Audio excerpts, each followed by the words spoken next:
আপনি কি জানেন পৃথিবীতে এমন একটি দেশ আছে যেখানে মানুষ রাস্তায় হাঁটতে হাঁটতে, অফিসে কাজ করতে করতে, স্কুলে ক্লাস করতে করতে ঘুমায়?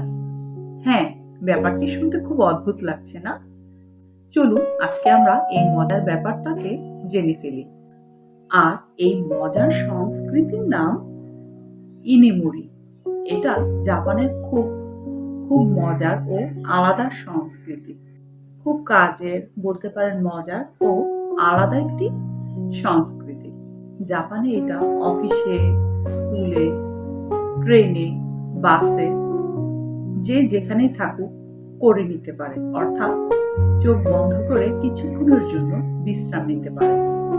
আর এই কাজটাকে অন্য কোনো মানুষ অলসতা ভাবে না, তারা ভাবে পরিশ্রমের ফলে সে বিশ্রাম নিচ্ছে।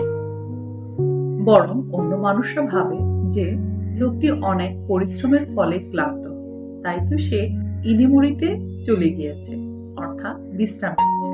সেখানে কেউ কাজ করতে করতে ঘুমিয়ে গেলে এটাকে লজ্জার চোখে দেখা হয় না। এটা লজ্জার বিষয় নয়, বরং সম্মানের। জাপানের এই সংস্কৃতি আমাদের শেখায় মানুষের মন ও শরীর যন্ত্র নয়, তারও বিশ্রাম দরকার। সব সময় দৌড়াতে দৌড়াতে চললে মানুষ একসময় ভেঙে পড়বে।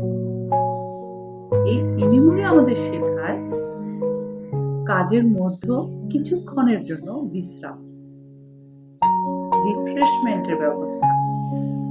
পৃথিবীটা ছোট, অথচ এই ধরনের নানা সংস্কৃতিতে ভরপুর।